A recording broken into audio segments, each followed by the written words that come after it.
নমস্কার, আপনাদের সকলকে স্বাগত জানাচ্ছি আমাদের সকলের চ্যানেল ভক্তি জ্ঞানে। আজ অক্ষয় তৃতীয়া। বাঙালিরা বিভিন্ন মাসে বিভিন্ন ব্রত পালন করেন। বৈশাখ মাসের শুক্লপক্ষের তৃতীয়া তিথিতে অক্ষয় তৃতীয়া ব্রত পালন করা হয়। রঘুনন্দনের তিথিতত্ত্বে জানা যায় এই অক্ষয় তৃতীয়ার সূচনা সত্যযুগে।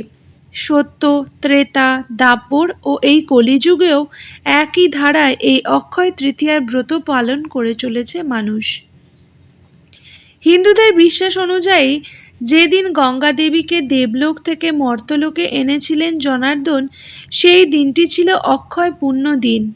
বলা হয় এই দিনে নিষ্ঠাভাবে দান, ধ্যান, পূজার্চনা করলে নাকি সংসারে সুখ, শান্তি, ঐশ্বর্য অটুট থাকে, অক্ষয় থাকে। বিশেষ করে যদি শিব পূজা, নারায়ণ পূজা, বিষ্ণু পূজা, গঙ্গা পূজা ইত্যাদি পূজা করা হয়। জেনে নেওয়া যাক এই ব্রতের পিছনের প্রচলিত কাহিনী। প্রাচীনকালে একজন নিষ্ঠুর প্রকৃতির ব্রাহ্মণ ছিলেন। তিনি ক্রোধী, জেদি আর খুবই বদরাগী ছিলেন। একদিন দুপুরবেলা খিদে আর তেষ্টায় কাতর হয়ে এক বৃদ্ধ ব্রাহ্মণ যখন ওই নিষ্ঠুর ব্রাহ্মণের দরজায় এসে সাহায্য চাইলেন, তখন ওই নিষ্ঠুর ব্রাহ্মণ তাকে জল পর্যন্ত দিলেন না এবং সেই তৃষ্ণার্ত ব্রাহ্মণকে তিনি বাড়ি থেকে বের করে দিলেন।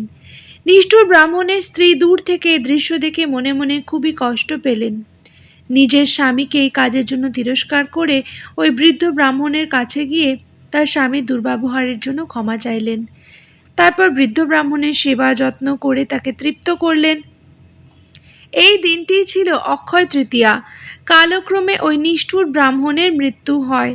যমরাজের বিচার সভায় ওই ব্রাহ্মণের নরকবাসের হুকুম হয়। এমন সময় চিত্রগুপ্ত পাপ পুণ্যের হিসেব কষতে গিয়ে দেখলেন ওই নিষ্ঠুর ব্রাহ্মণের স্ত্রী এক অক্ষয় তৃতীয়ার শুভ দিনে এক বৃদ্ধ ব্রাহ্মণকে অন্ন ও জল দান করে তাকে তৃপ্ত করেছিলেন। শুধু তাই নয়, সেই বৃদ্ধ ব্রাহ্মণ ছিলেন স্বয়ং নারায়ণ। এই কথা চিত্রগুপ্ত যমরাজকে বলতেই যমরাজ ওই নিষ্ঠুর ব্রাহ্মণকে বিষ্ণুর দূতদের কাছে দিয়ে আসার আদেশ দিলেন।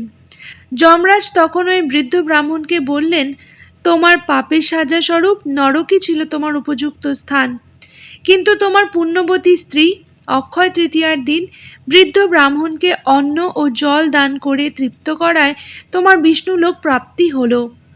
এইভাবে ব্রতের পুণ্যফলে পাপী একজন মানুষেরও বিষ্ণুলোকে স্থান হলো।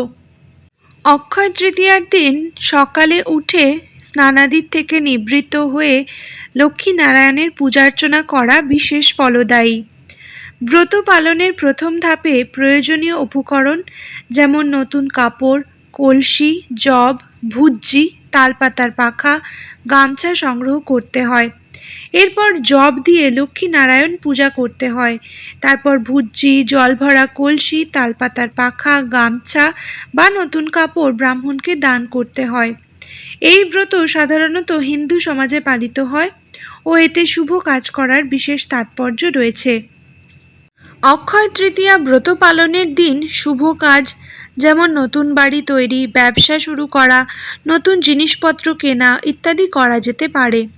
অক্ষয় তৃতীয়া ব্রতের দিন সকালে স্নান করে শুদ্ধ বস্ত্র পরিধান করতে হয় এবং 3 জন এওকে আলতা সিঁদুর পরিয়ে মিষ্টি জল খাওয়াতে হয়। তাদের আশীর্বাদ নিয়ে দিন শুরু করতে হয়। এছাড়াও অক্ষয় তৃতীয়ায় শাখা, পলা, নোয়া কেনাও একটি গুরুত্বপূর্ণ নিয়ম, যা বিবাহিত মহিলাদের জন্য বিশেষ তাৎপর্যপূর্ণ। তো কেমন লাগলো আপনাদের অক্ষয় তৃতীয়ার দিনের এই কাহিনীটি অবশ্যই আমাকে কমেন্ট করে জানাবেন। ভালো লাগলে একটা লাইক করে দেবেন, সাবস্ক্রাইব করে পাশে থাকার অনুরোধ জানালাম। বন্ধু বান্ধবদের সঙ্গে শেয়ার করেও দিতে পারেন। আজকের মতো এইটুকুই। আবার চলে আসব নতুন কোনো কাহিনী নিয়ে।